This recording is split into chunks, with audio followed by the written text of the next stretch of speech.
Odd Conduit Media. The Sandman Unlocked.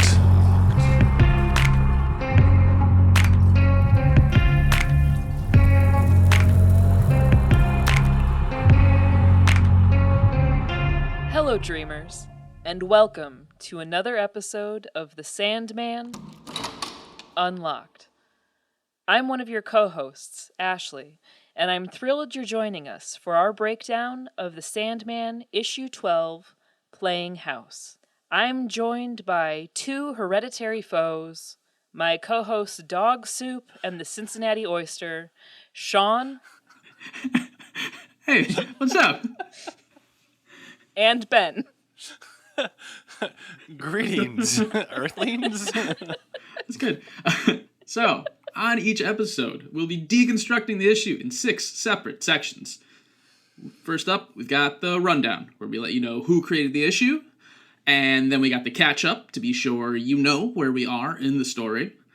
Then we'll do the breakdown, and this gives you a synopsis of that week's issue, and we follow that up with the deep dive where we really get into everything that happened. And we got our last 2 sections where we'll discuss our favorite panel and our favorite non-Morpheus character. So there you have it. 6 sections to get through, so let's get going. Ben, over to you for the rundown. Excellent, thanks, Ashley. So this week, Playing House, written by Neil Gaiman. We have a guest penciler this week in Chris Bacalo. Hell yeah. It was inked by Malcolm Jones III, colorist Robbie Bush, letterer John Costanza, associate editor was Art Young, and wrapping it all together was editor Karen Berger. Sean, catch us up. Okay, so we're almost halfway through the Doll's House at this point, so let's review a little bit how we got here. In the prologue to the storyline, we learn of an ancient tale told by an unnamed African people and passed down through the generations. In it, we meet Nada, a queen who, despite her best efforts, becomes the object of Morpheus' love and thus dooms herself and her people. This tale sets up the themes of the storyline to follow. In the main story, we meet Rose Walker, a young woman who learns that she is the granddaughter of Unity Kincaid, one of the victims of the sleepy sickness caused by the Sandman's imprisonment.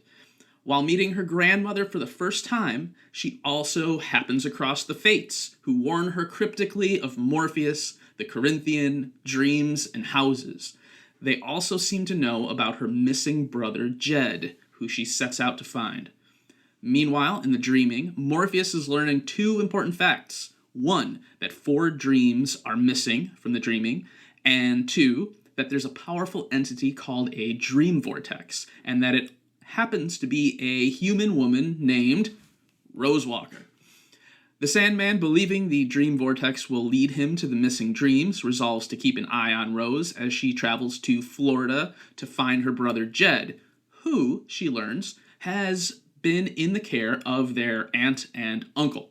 Morpheus, learning of her goal, realizes that Jed is not connected to the dreaming for some reason, and deduces that the link has been severed by at least one of the missing nightmares.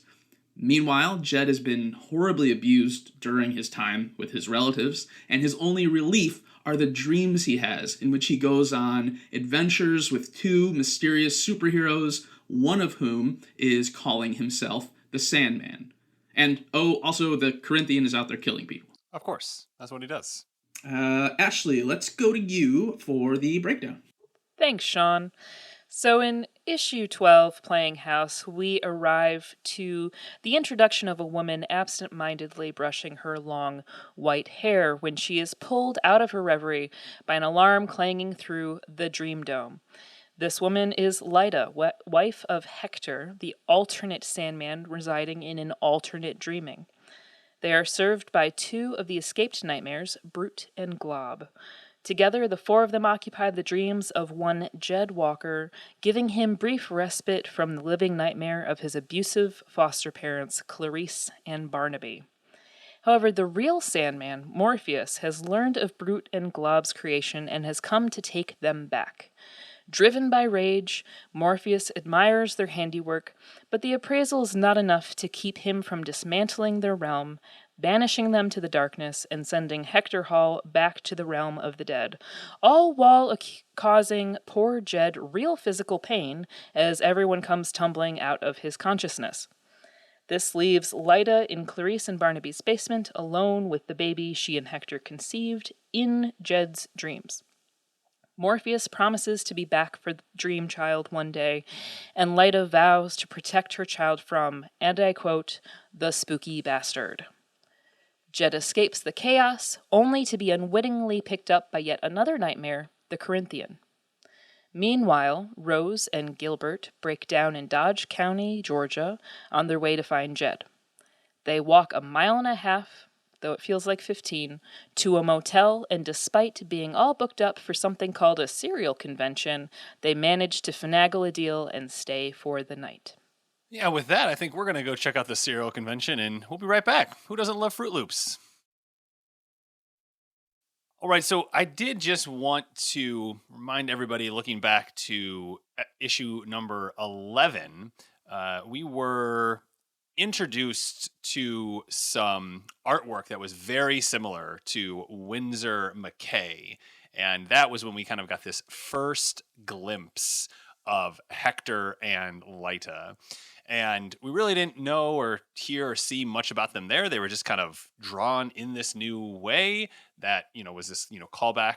And now we see they are the main protagonists, it feels like, in this particular issue. So, Sean, who the Hector and Lyta? Thank you for speaking my dumb pun aloud. I appreciate hearing that. So yeah, we have a very different issue than the last one. We've moved on from that sort of early cartooning Winsor McCay style, and we're now in pretty much like a straight up superhero story. Really the only one in the entire Sandman series. And I love this issue so much for a lot of reasons. First, there's the artwork by Chris. Ben, how did you pronounce it? Bacalo? Oh, the inker? No, the penciler. Oh, the penciler. Chris Bacalo. That's what I said. Bacalo. Okay. Bacalo. In my head, I've always said Bachalo, but I think I like yours better. It's kind of the curse of being a comic book reader, is like seeing all these names that you have to hope someone says aloud at some point to know how to pronounce. So forgive me, Chris Bacalo, if I'm saying it wrong. But his artwork is amazing on here. It's perfect for a superhero story that also needs to be like really dark and expressionistic and inky. I love how Hector's Sandman costume is always like off slightly, like it's always stretching in a weird way. Yeah. He's so good at that. And I love just how much of a jerk Morpheus is. It's always great to see big old jerk Morpheus. It's kind of ironic because like he sort of has...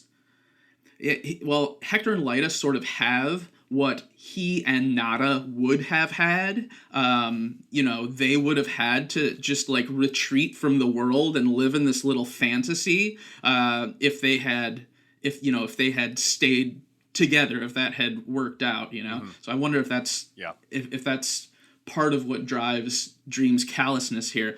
But more than both of those, I just love how creepy and sad Hector and Lyta's story is. And so I wanted to kind of dig in on that a little bit, because there's something so like deeply disturbing about Hector and Lyta's world. They're surrounded by all these hundreds and thousands of screens.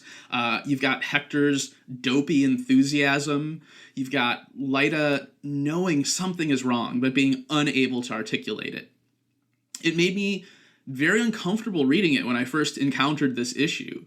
And even though I'd never heard of Lyta and Hector outside of the context of this book at the time I first read it, using Lyta as our, point of view character for much of the book really helps us understand her and her perspective and her tragedy. And you don't really need any knowledge sort of outside of that. There's that really masterful page where Gaiman takes you through Lyta's life as she brushes her hair in the mirror. You know, it's like Lyta and Hector did so much together. They came out of the closet on the costume stuff together. I love that phrasing. But when they were at UCLA, why did she do that? Become a cheap copy of her vanished mother. It all seems like a dream now, you know. And she goes on to describe how Hector died, was made the Sandman, and took her into the dream stream. So you understand who she is and the predicament that she's in. And you get Hector with this like straightforward and eerie enthusiasm. You know, it's all very clear. And if you don't ever know anything about these characters other than this, you'll still get everything you need from the book itself. But if you are satisfied with what's available in the book itself, you wouldn't be listening to our show. So let's dig into the weird history of Hector and Hippolyta Hall. Okay, I'm going to go through a lot of history here. Okay.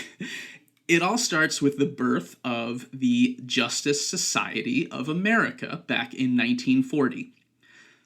The JSA, as they're known, was a team of crime fighters that featured all the mystery men of DC Comics from the 30s and 40s.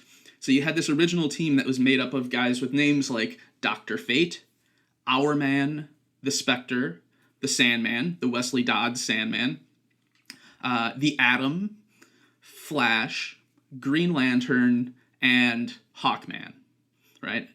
So these are the characters who were around at the time. They're all in this team-up book together. A few issues later, Wonder Woman was added as their secretary. This is the early 40s. Yeah. So these guys had their own book. It's called All-Star Comics. Did they know who she was? I mean, you know, who knew that she was going to be the breakout star and be far more important than any of these guys.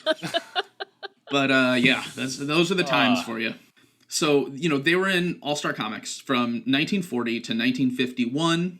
In 51, the book was canceled as the public's interest in superheroes kind of waned. But fast forward about 10 years, and superheroes are coming back in style. There's new characters, new stories, and most notably, a new Flash. So the Flash from the 30s and 40s is a character named Jay Garrick. He wore like a frisbee on top of his head. You could maybe you've seen him around. He's still around. And then you had Barry Allen, the Flash of the 1960s or 50s and 60s, who most people would be familiar with as the Flash today. In 1961, that new Flash actually meets his largely forgotten predecessor in this famous story called Flash of Two Worlds.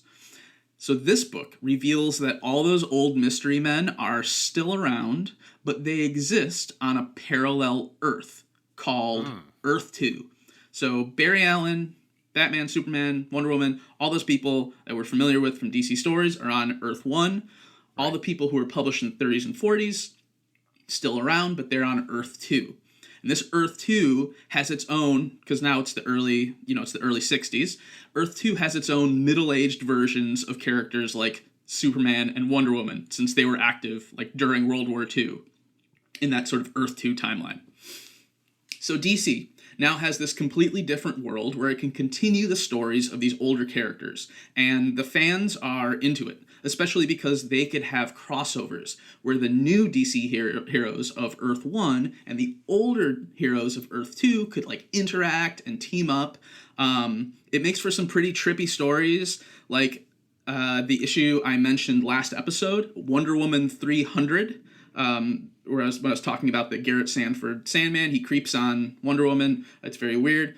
Well, it's also in that issue where the Wonder Woman of Earth 1, who exists in sort of our present as readers, hangs out with the Earth 2 Wonder Woman of the 1940s. So she goes to visit her in Earth 2, and it's still the early 60s, so Wonder Woman is like older and has retired, and she's married Steve Trevor, the intelligence officer who was stranded on Paradise Island and introduced Wonder Woman to the world of men. And in this issue, we find out they had a daughter together who inherited her mother's super strength. And that character's name is Hippolyta Trevor. So our first encounter with Lyta happens in this Wonder Woman book where she's actually Wonder Woman's Earth 2 daughter. Very cool. Got it. Super weird. Okay. So, Lyta grows up under the tutelage of the JSA, who have also had kids of their own, like Carter and Shiera Hall. That's Hawkman and Hawkgirl.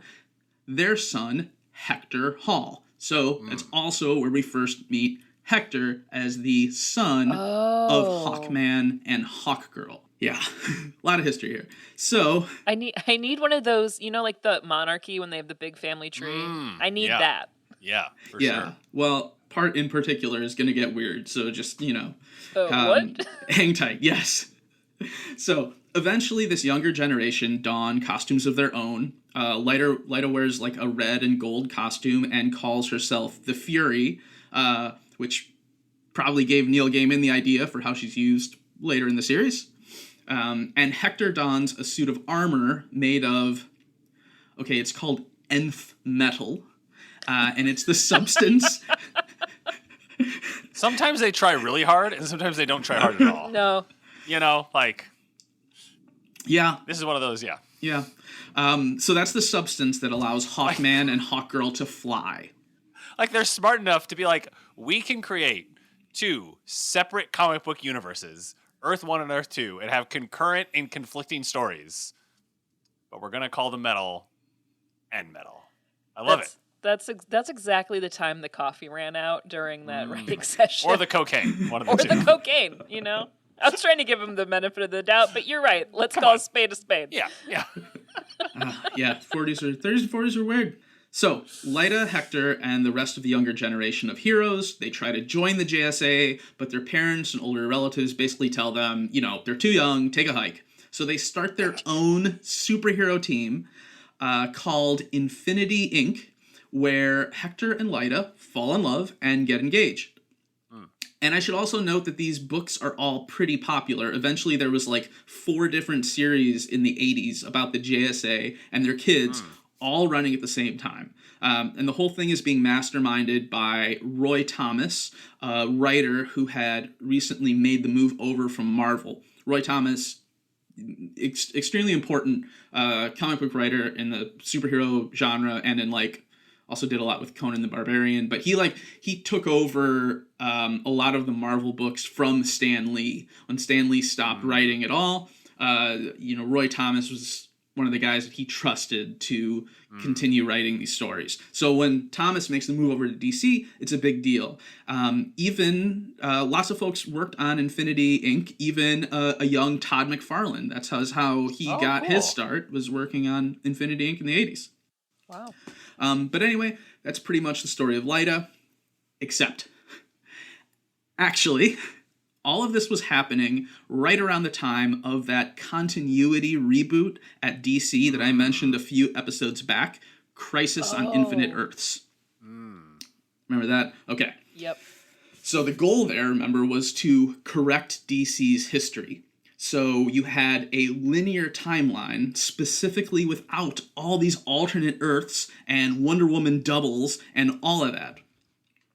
So from the point of Crisis on Infinite Earths on, there was no Earth 2.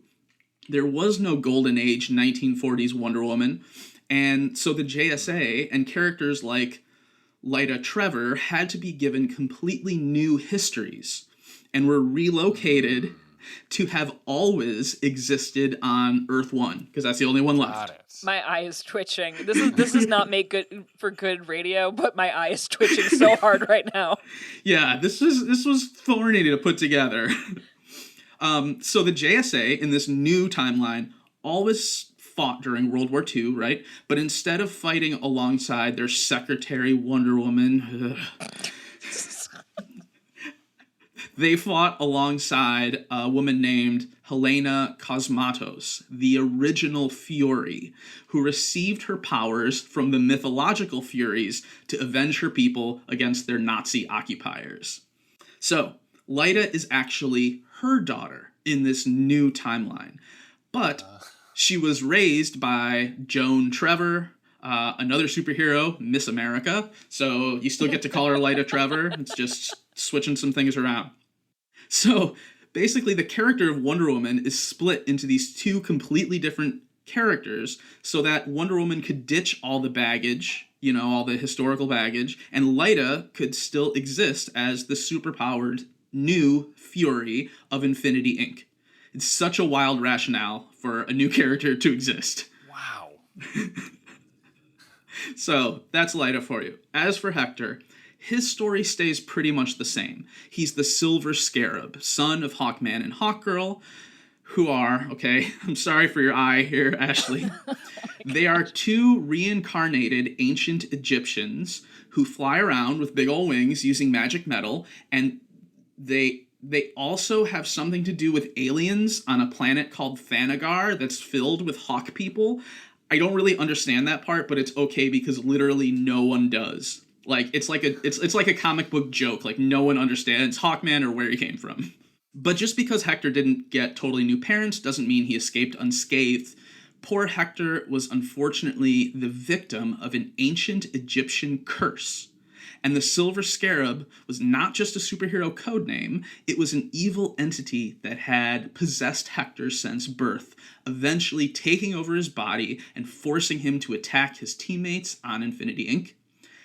They manage to win, but Hector ends up losing his life. Okay, so this is where last episode, I thought things ended, and that the Hector Hall Sandman only shows up in the Neil Gaiman book, but I was way wrong, okay?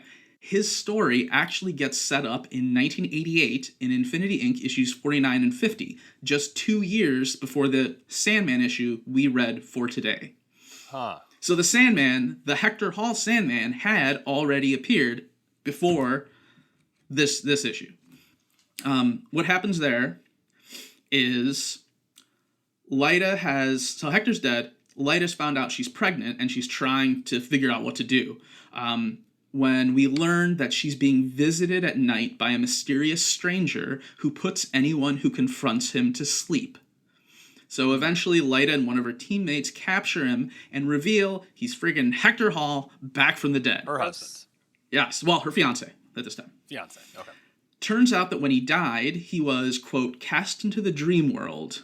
And okay, I'm gonna let him explain it here. I'm gonna read you a little of Hector's dialogue because whatever's not clear in here is not clear because of Hector. I'm bracing myself. So there was I, with my friends first thinking me turned into a monster and then deader than a doornail, strapped into a machine with more wires and attachments than Michael Jackson has buckles. It was 1988, remember? Being force-fed info about some guy I'd never even heard of by my rescuers, a couple of walking bad dreams who called themselves Brute and Glob. Gotta admit, though, the machine spun a hell of a story, all about something called Project Sandman, and a scientist named Garrett Sanford who lets himself be shoehorned into some bigwig's nightmare in order to save him from the big bad boogeyman. The bigwig gets saved, all right, only poor Sanford gets permanently marooned in this dream stream, with nothing but Brute, Glob, and the project's dream monitor to keep him company.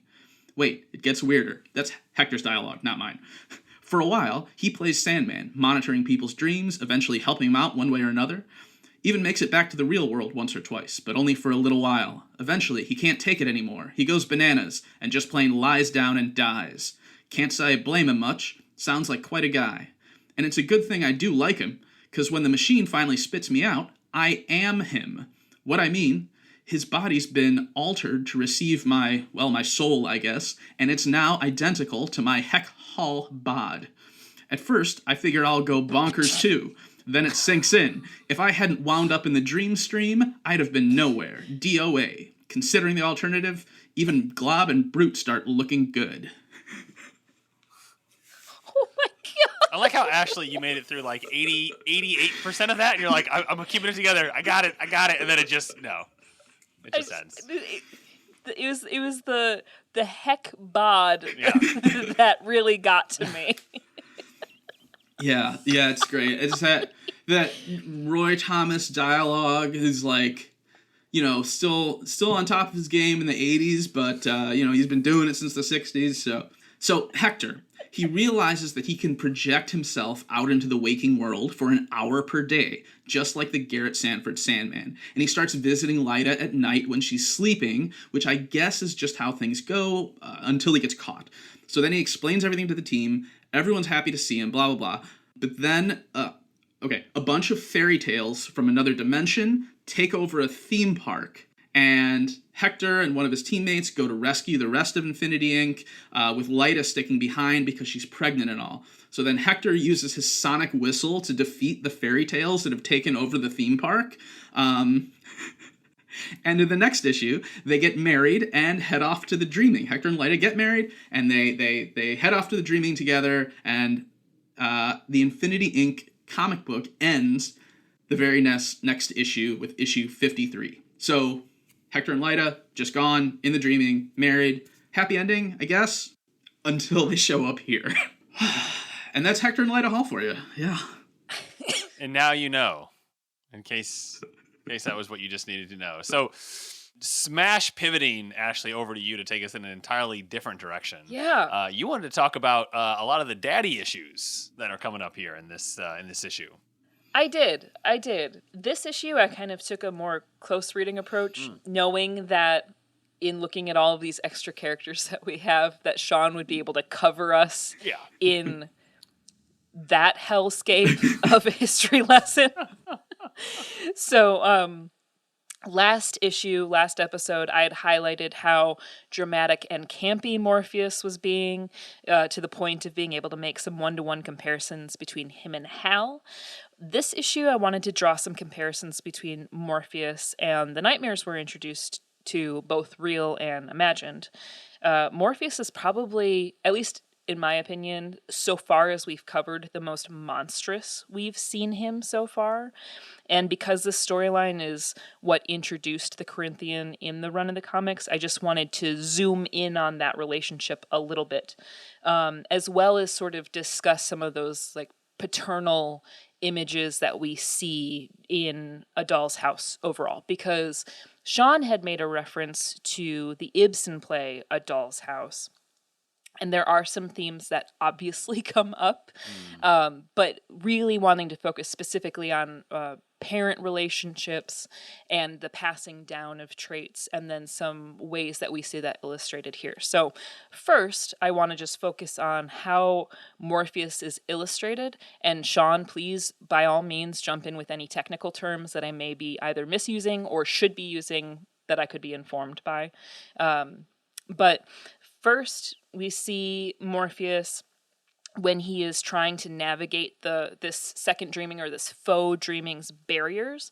And when we see him, he looks like a poltergeist or a ghoul. Like his body is very sort of translucent and wispy, and he's got these like clawed hands, so he looks like he's looming over everything. He kind of looks a little like Nosferatu in his posture with his hands and such. And then when you have that severe close-up in that page where we're introduced to him in this situation, his mask looks so bug-like and menacing. It's at an angle where it's like almost like from the chin up. Yep. So it looks so much less human than we ever have. Before, we've always had the sense, yes, that he was a guy wearing a mask to carry out this work. This, it looks like it's his face itself, just because everything else is so washed out and so wispy. So he looks monstrous. When he's introduced in this issue, he looks like a monster. And then when he has his first encounter with Hector Hall, and as he's progressively entering the realm, it's kind of interesting because we've got, let me turn to the page, right before this, we have the Corinthian cutting out the thug's eyes. And then we've got Morpheus successfully entering in, permeating those barriers. And as he does so, he's like a red blot. I don't know as far as the colors in your issue, Ben, because I know we've been comparing colors back and forth. Yeah. But in my issue, it's very like red and orange on like a purple background. And the effect that it gives me when looking at it is there's this like red orange blot that keeps growing and growing. And in the past, like when we had the first issue, I talked about how when his cloak is spread out, it almost looks like a placenta. In this case, what it made me think of was like a brain aneurysm where you've got the blood clot just spreading and spreading and spreading. And because we're talking about like a child's psyche here, it did feel like he was permeating and destroying as he was enveloping the world, just by the way it looks, because he's coming in closer and closer and just taking over the entire panel as he comes in, sort of taking up all that extra space. And then when you turn the page, you have Jed saying, what's happening? Something's happening. There's something in my head. Mm-hmm. And when he's being affected, then his panel turns red and he looks like he's being shocked and in great pain, as one would experience a brain aneurysm. So, he's looming large over Hector again, looking very menacing, looking very monstrous. Hector refers to him as a nightmare creature, which is interesting considering who Morpheus is coming to claim. And then later, when Hector says that he himself is the Sandman, we have a maniacal laugh from Morpheus, much like a villain in any sort of classic comic book, classic horror movie. He has this extended maniacal laugh as he removes his helmet to reveal himself. Again, how like a supervillain. So he's really not representing the sort of protagonist scope we've had him in this whole time. He's very much the villain here. And then as we move to him banishing Hector to the dead, again, we've got a close-up of him with a gleaming eye and a clawed hand. Very menacing, not remotely heroic. Lyta, again, just like her husband, she refers to him as a monster. And then when he claims the dream baby, all I could think was Rumpelstiltskin, frankly. Just so very creepy and menacing and very cruel, because she is also, just like Jed, in great pain. She just had a physical trial. She's pregnant. He warns her, hey, you want to make sure your baby's safe. She runs straight into a wall trying to attack him. So there's nothing kind or gentle or thoughtful about this Morpheus. And we've been with him on this journey this whole time. We're informed by the trauma he's experienced, but we've also been informed by the lessons he's learned from the people and his own sibling, Death, who have tried to illustrate there's good in humanity, we serve humanity, you should be more caring and compassionate. So this is a really monstrous take. It's hard to root for this Morpheus. As far as his behaviors are concerned, just some comparisons with Jed. Jed is under Jed is being parented, quote unquote, by Clarice and Barnaby, but they treat him like an investment. They cause him physical pain. They threaten physical pain. They keep him alive solely to be able to get the money. Morpheus causes Jed physical harm to reclaim his own investments. So it's completely self-centered, his actions. When it comes to Lyta, she is trapped in a faux dream world, locked away by Brute and Glob. Brute and Glob are attempting to replicate what they've seen their own master do, though imperfectly, but they're going to be reflections of their own creator. Morpheus removes all those illusions and all of the barriers that they've created, but ultimately leaves her alone instead of restoring the reality that she had lost in the first place. So again, no real restorative justice here, just completely taking what he needs, getting the heck out of Dodge. So very selfish behavior. And then with the Corinthian, who is like the big bad that we're coming up on, there's the thing with eyes. So the Corinthian cuts out some thugs' eyes. We also see the Dream Dome being a reflection of Jed's own eyes, and the fact that the pain is in his own head as Morpheus bursts the Dream Dome that looks like a blue eye. Interesting. It's a bit of a stretch, but I just thought it was interesting that we have eye damage going on in both situations. And all of those we also screens have- in the Dream Dome itself. Exactly. Yeah, with all the knowledge and the gaining of knowledge and the taking by force. Kidnapping, Corinthian takes Jed. This one's pretty simple. Morpheus plans on coming back for Hector and Lyta's dream baby at a future date. Very ominous. And then this idea of loyal following. So the Corinthian is going to meet the very people he inspires. In a few interviews, the Corinthian is described as the patron saint of serial killers. So he definitely has a following. He has people he has influence over. And Morpheus consistently complains about the lack of respect he receives from humanity, the lack of respect he receives from his own creations.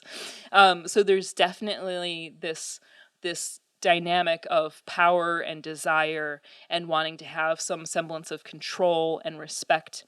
And that makes sense that it's reflected then in one of his own nightmare creations. This on a lesser scale, but still pretty horrifying. And then we're not there yet in the run of the comics, but I definitely see this passing down of traits from father to son. And so a lot of Morpheus's moodiness is reflected in his own creations, just like his own parents have kind of pushed on their own neglect onto Morpheus, and he has absorbed some of their own traits, which we'll get to future seasons. But it's just a fun little teaser to encourage people to keep reading, because there's definitely something to that. But when it comes to absentee parents, you've got Morpheus's parents. You've got Morpheus to his own creations themselves. He's been absent. We've talked about his absence. They have talked about his absence. We also have Rose and Jed's own dad and being an absentee father, and then Jed's foster parents really not being much parents at all. We've got Hector, who by his very nature, not being alive anymore, is going to be an absentee father. You can't really fight against that, but that is Morpheus' fault. And Morpheus is now this sort of de facto father figure, but he's going to be absent for forever until much later.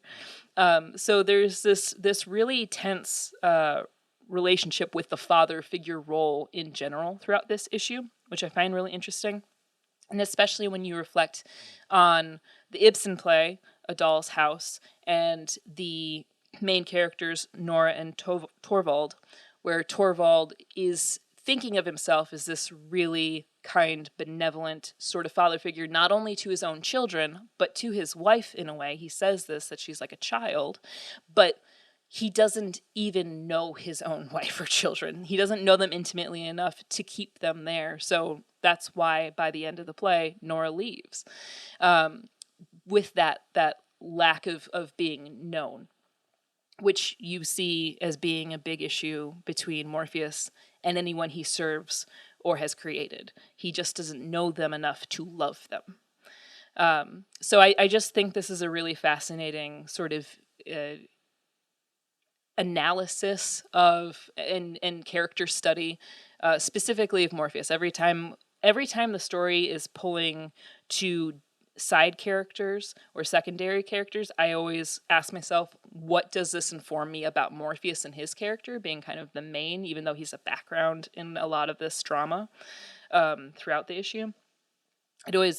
It's always interesting to see what it pulls up as far as what does this inform me about Morpheus and the rest of the Endless, and there was a lot to pull, and it did not make me happy with him. Yeah, that's an important thing to keep in mind. Like, I saw someone online, I think it was earlier today, like a new Sandman reader who is like, someone who's new to comics and new to Sandman was saying like, well, I've started to read The Doll's House, but it doesn't seem to have much to do with Morpheus. Like, what's going on here? It just seems like side story. What's the point? And I think that's a really excellent point to make about to continue reading it and to think about the ways in which these stories we get in which Morpheus isn't necessarily central, but they inform us about Morpheus's character. They build onto the themes that can be present throughout the entire series and things like that. Well, and I loved, Sean, what you pointed out about the comparison between Hector and Lyta and Morpheus and Nada. I hadn't made that connection at all, that he could possibly be seeing what he was yearning for. And I find that really fascinating, but also informs that loneliness that he's constantly exhibiting, despite him not being willing to admit to it, that's what he's always yearning for, is companionship. And that informs that level of control he tries to exhibit over all of his creation. It's almost like he's creating something and going, and now you have to love me. You have one job, and that's to love me. And it never works out. I think one of the things about doing like a close reading like that is it just kind of opens up just so many different layers, right? Which can just be a really interesting way to approach, any type of literature, including comic books can be done in that way, which is just such a nice way to look at it from a brand new perspective. Sean, the other big piece of this episode is Lyta, and Lyta's behaviors are quite odd. And that was something that you wanted to dive in a bit more on. Yeah, I did. Because, this issue, it starts with Lyta and says she's rudely pulled from her reverie, right? Just like a daydream, by the alarm, which echoes and clangs through the dream dome. She tries to remember what she was thinking about and, failing, resolves to go and talk to her husband. And this opening occurrence with Lyta being able to, or unable to, remember or articulate a clear, temporal or causal relationship between the events of her life is repeated over and over again throughout the issue. She asks Hector how long they've been living in the Dream Dome and expresses a mild concern that after a couple of years, it seems like she should have had her baby, right? Especially since she was 6 months pregnant when they got there. Later, she thinks, it all seems like a dream now, so hard to hold on to, nothing's tangible anymore. Lyta's situation in this book is so deeply pathetic and so disturbing, but it also makes you kind of wonder what's going on here. Why is Lyta not more bothered by being pregnant for over 2 years? Why isn't she trying harder to figure out why she never sees any sleeping people besides Jed? Why does she keep losing her train of thought? Why does she not notice that her life has come to a standstill? Right? All these questions that reading this issue brings up. And if we want to think strictly about the logic of the story itself, there's a few reasons this could be. Could be, Brute and Glob deliberately manipulating her somehow. Could be that she spent too much time in the dream world, where the logic of causality that kind of usually determines our sense of linear progress just doesn't exist or works differently. Could be she's just kind of like an airhead. But ultimately, the book doesn't give... Sorry, that's mean. Ultimately, the book doesn't give us any answers here, and I think there's a more interesting way of looking at it when we remember that The Sandman is, more than anything else, a story about the nature of stories, right? So with that in mind, I think we can look at what Gaiman is doing here and see a sort of meta-commentary on superhero stories as a genre. Neil's been pretty upfront about not wanting to write superhero books at this time, and in fact having sworn them off altogether from the time he was a teenager until he encountered Alan Moore's work in the 80s. And of course, no one at the time had deconstructed superhero mythology like Alan Moore had, most notably with Watchmen. All of which is to say at the time Gaiman was writing, the idea of digging into and overturning the underlying structure of superheroes and questioning the idea of the superhero itself was very much in the zeitgeist and very influential to Neil Gaiman personally.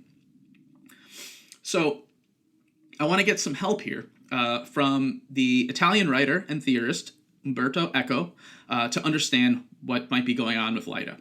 So Eco's probably most well known for his 1980 novel, The Name of the Rose, adapted into a movie starring Sean Connery, which I'd like to watch but can't find. It's not on any streaming service. Sad times. I know. But Eco was also an influential philosopher, cultural critic, medievalist, and semiotician. Semiotics, for anyone who doesn't know, is the study of signs and sign systems. So the guy had a lot to say. And he actually produced one of the earliest theoretical works on superheroes with his 1972 essay, The Myth of Superman.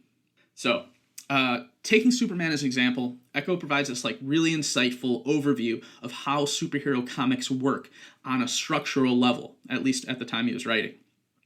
So he starts by making this fairly obvious comparison between Superman with his fantastic abilities and the mythical heroes of antiquity, like Hercules. And okay, yeah, that's pretty straightforward. And he adds that the remarkable extent of Superman's powers, like crushing diamonds into coal and flying so fast he goes back in time, themselves make sense in an industrial society where our lives are conditioned by the machinery of modern capitalism that are so far beyond any individual's ability, right? Because our machines are so powerful, a hero has to embody to an even greater degree those desires for individual strength that regular people nurture but can't satisfy, he says. Just an interesting aside. Eco points out a very important difference, though, between the hero of myth and the superhero. And it's the fact that the mythic hero always already exists in the past. So their exploits have been completed. They have an irreversible destiny. And those events are presented and represented in art in these moving and dramatic ways. You know, you have like statues of Hercules' 12 labors, religious paintings, you know, theater like Oedipus Rex, etc.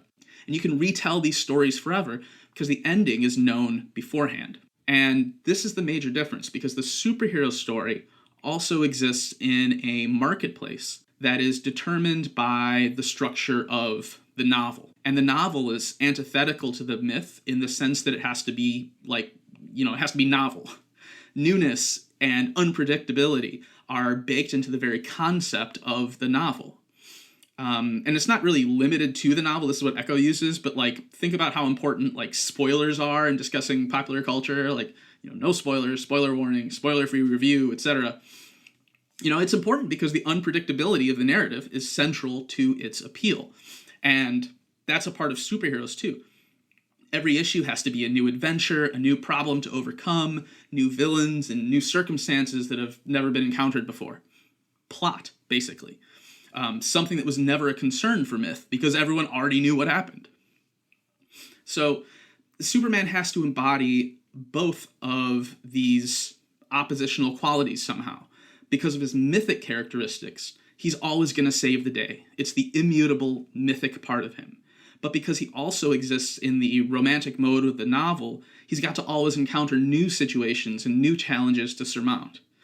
And this is a problem, Eco says, because every time we conquer a challenge and accomplish something, we've made a gesture which is inscribed in our past and weighs on our future.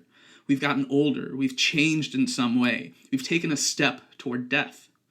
Eco describes this in terms of consuming oneself with every act. A myth, on the other hand, is inconsumable because the mythic figure has, again, always already consumed themselves in some exemplary act. So, Superman, Eco points out, is a myth on the condition of being immersed in everyday life, like in our recognizable modern world. You know, he's raised in Kansas, he worked for the Daily Planet, etc. He's got to consume himself in order for us to recognize something human and novel about him, right? He's not an immortal god, but he's got to be inconsumable at the same time to satisfy his mythic requirements. So, hopefully that's fairly clear, because now the question is, you know, how does this inherent contradiction resolve itself so that the stories make sense? And according to Eco, it means that the very structure of time itself breaks down within the narrative. That is, since Superman must act in the world and at the same time never move closer to death, it's the temporality in which the story is told that collapses so that both of these things can be true at the same time. All right, so here's a direct quote. He says, "The stories develop in a kind of oniric climate, of which the reader is not aware at all, where what has happened before and what has happened after appears extremely hazy. The narrator picks up the strand of the event again and again, as if he had forgotten to say something and wanted to add details to what had already been said. An oniric climate, like a dream," right? So now we're getting somewhere. And I hope you can start to see how this connects to Lyta and Hector's world of dream superheroes. And, you know, even like Brute and Glob sort of resolve this tension by getting a guy who's already dead. But Eco goes on to share some examples, like the simultaneous existence of Superman and Superboy stories, the platonic nature of his affection for Lois Lane, etc.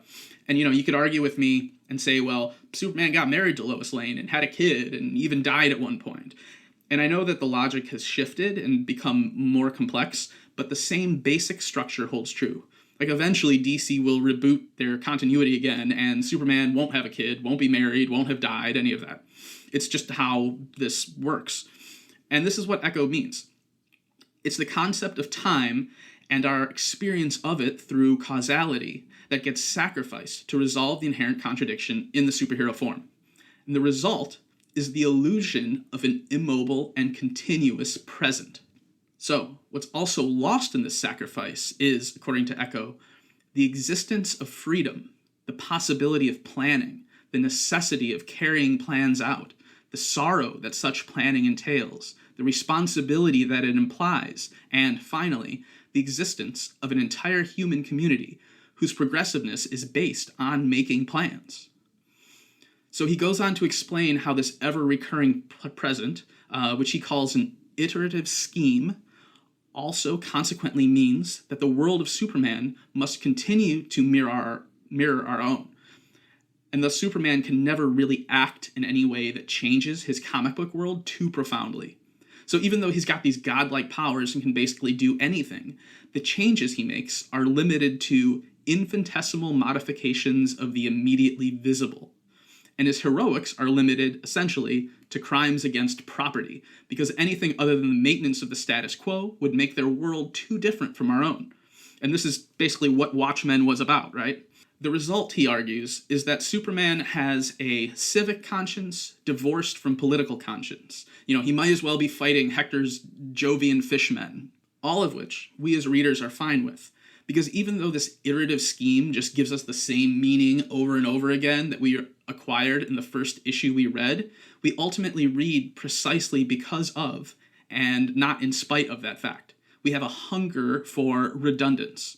We call it escapism now, right? And we all understand that our lives are largely shaped by forces outside of our control, that there are frequent and unforeseeable shocks to our existence that traumatize us and upend our lives, and that we can't predict the future. So there's an appeal to entering into this dreamlike, ever-continuous present, where we don't have to worry about the past and the future. But the danger, of course, is that we end up like Lyta, unable to connect the events of the past, unable to plan for the future, inhabiting an illusory and unsustainable present, afraid to confront the nature of our lives that exist within and are bound by time. Ultimately, Lyta's condition is that she's trapped by grief, living in a dream, unable to move forward and unwilling to look back. And thus we get the cruel irony of Morpheus's encounter with her. It's dream that shows her reality, and both characters take a step forward and a step toward.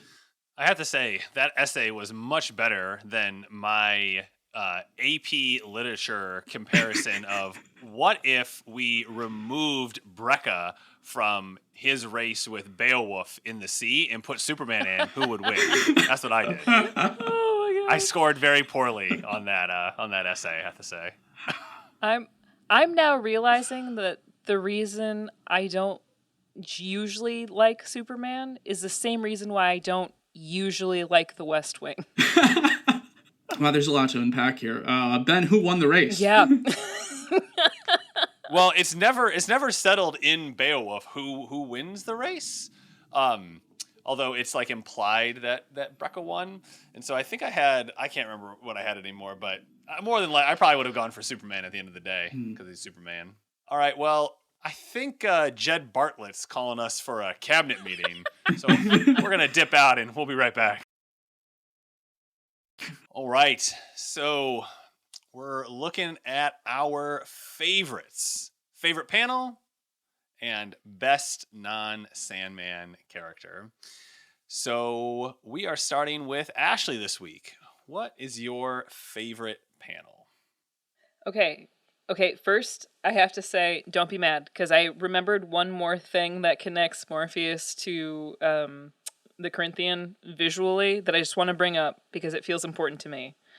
So toward the last 2 pages of this issue, you have Morpheus with, again, his like claw hand, and he's got that like characteristic glint in his right eye. Mm-hmm. Oh, and then on the mirroring page, you've got the Corinthian in his right eye, that a similar, like fainter but similar shape in his sunglasses. That's another like anchor tie between them visually, both as like creator creation and also both acting monstrously. Wow. That I really love, and I just kept coming back to over and over and over again. So that's not my pick. It's just that I just thought that was really visually stunning, especially since they end up mirroring one another almost perfectly. That's a great point. And if you look at that, Lyta and Jed mirror each other too. Yes. Mm-hmm. Yep. Victims all around. But my favorite panel is when Morpheus, after he's laughed for a while and he's taken off his helmet, he's just got his head in his hands and he just says, "Oh, humanity, I love you." Oh, It just makes me laugh every time. Because it's like, oh, I recognize that Morpheus. That Morpheus I get and usually love and enjoy. It's nice to have that, like, intake of breath in the midst of all of this, and the posture is so funny. and then right there, so this is on page 19, the third small panel right there, where there are no words, and he's just pondering. He's just taking a moment before he starts speaking again, right? And he has a little Right. smirk, because as he says, this has been amusing, and I think he's genuinely like, this has been amusing to him. Right. Well, I remember the first time I ever read this issue thinking like, oh, maybe this will be a turning point in this conflict where like he remembers himself or he remembers a conversation he has had with death or something where like he won't be as cruel. And then of course you turn the page and that's not the case. But I do remember thinking like, oh, okay, here you go. Yes, humanity's funny. Spare us, please. And it doesn't happen. Thanks, Ashley. All right, so mine is going to be on page 8, bottom right. Ashley, I think you were talking about this panel. This is where you really see the bugginess in his eyes when he just says, "I am coming."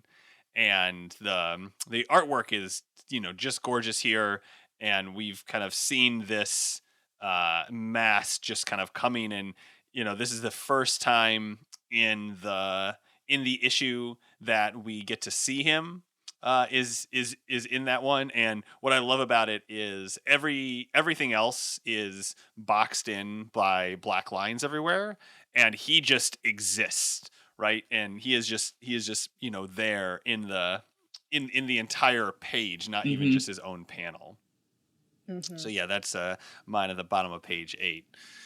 Sean, how about you? That's a good one. Well, I had a couple I was choosing from, as you might have guessed. But my choice, I think, is going to be the panel right next to yours, Ben. Okay. That Page one 8. of Hector, where he's saying, "Say, guys, do you think this nightmare monster is going to be a tougher battle than the skeleton men from Pluto? Do you?" Which is just, it's so great. It's goofy, but it works so well because Bacalo is so great at drawing superheroes. Like, he did a lot of, important Vertigo work and DC work on, like, Shade the Changing Man, and he did the 2 Death miniseries that Neil Gaiman also wrote, but he's done a ton of superhero work. Some really amazing X-Men stuff, and he's so good at doing superheroes. But in this drawing, he's just perfectly gives Hector this like creepy blankness that always feels very eerie. Like his eyes are blank, and he's got this huge grin plastered on his face. It's just very wonderful. Well, we're snaking right back to you, Sean. Who are you picking as your character this time around? I mean, I think I gotta go with Lyta just because I spent so much time with her on this issue and, reading older books that she'd been in and things like that. So I feel like I went on a real journey with her. And the work that Neil Gaiman did to give her such, psychological depths and make us feel such like sorrow and pity for her is really amazing. And so, and the fact that we understand her so well, having just met her really in this issue, it's just great. Excellent. I'm going to cheat just a little bit. I'm going to go with Brute and Glob. I feel like they exist as a pair. I can select them as a pair. Plus, I'm 1/3 of this show, so I feel like, I can do that. I feel comfortable doing that. So yeah, Brute and Glob. I mean, this is obviously their big issue. Who knows if we'll ever see him again? They've been sent away to the darkness. The last time that we know that Morpheus sent somebody is when he sent Nada to hell, and she's been there for a very long time. So, and all she did was break his heart. So here they were trying to create their own dreaming, and I feel like he's not going to take it well, and we may never see them again. So, rest in peace, rest in darkness, Brute and Glob. Yeah, I like that one of their ideas was to like get Barnaby and Clarice and scoop out their insides and try to escape like wearing their skin. Yeah, very smart. Very smart. All right, Ashley, bring us home. I'm actually gonna choose Hector. All right. I wasn't expecting to, but just like the dopiness that Sean had highlighted, it stood out so much compared to the dreariness of the rest of the issue that he was just kind of enjoyable to engage with. Plus, trying to imagine what it would be like to exist as a ghost in the dream world and not really quite have that identity that a living person might have, as well as just the conversation he has with Lyta when she's like, why haven't I had her baby yet? And his logic is to say, oh, well, the stork doesn't know where the dream dome is. Made me laugh so hard this time around. And, well, good news for you, Ashley. Should you ever want to read more of Hector's adventures, he's not done. Sure, he gets banished as a ghost and he never appears in this book again, but he does come back into DC in the late 90s with the JSA series written by Jeff Johns and David Goyer, who is a producer on the Sandman Netflix adaptation. They co-wrote a celebrated Justice Society of America comic book for many years, and Hector's a main character in it. Is he as dopey? Not at all. They kind of go back to his more... I mean, this portrayal is pretty unique to this book. Other than that, he was just a young superhero guy. Okay. So this sort of stands aside a little bit from his characterization anywhere else. But it's still fun to read about him coming back and his search for his missing love. Yeah, I'm going to have to check that out. Thanks for the rec. Oh, and thank you both for deep diving into issue 12, Playing House with me today. Sean, you had us start with Hector and Lyta. Who are they? What are they? Giving us their backstory and really kind of understanding, again, that Neil Gaiman isn't just creating random characters that just exist. He is doing the work to pull in interesting characters and where they are at that time in the DC universe. Ashley decided to use this issue to do a close and critical reading, focusing specifically on daddy issues and comparing Morpheus and the Corinthian. And you may have come away from this understanding that they are much closer than what you may have originally suspected just based off of some of their actions. But when you do that close reading, you see that it is very hard to shake your maker when he has created you in such a way. And then we wrapped it up with an exploration of trying to understand Lyta and her construction and kind of a lot of her behavior. And what it really comes down to was understanding how time flows and how temporality collapses to allow the juxtaposition of a story moving forward without the hero necessarily moving forward, and how Lyta is stuck in this position being attached to Hector. And a lot of that came from Umberto Eco's The Myth of Superman. Thanks for listening to this week's episode of the Sandman Unlocked. And remember, never trust the storyteller, only trust the story. Thanks for tuning in to the Sandman Unlocked, an Odd Conduit Media production. You can follow us on Twitter and Instagram at Sandman Unlocked. Join us on Discord as well. Thanks to our show producer, Patrick Childers, and to Lieutenant Headtrip for our theme and incidental music. If you'd like to support us directly, head over to our Patreon. You can follow Ashley on Twitter at DEEDEE_K and on Instagram and TikTok at Ashley Mowers. Find Sean on Twitter at Lon Dogson and find Headtrip everywhere at LT Headtrip. You can get all of this info and more in the show notes.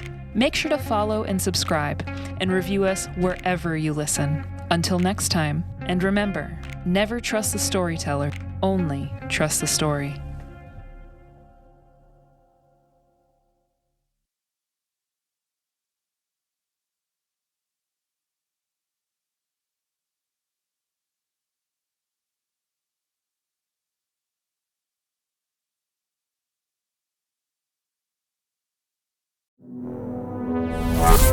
Odd Conduit Media.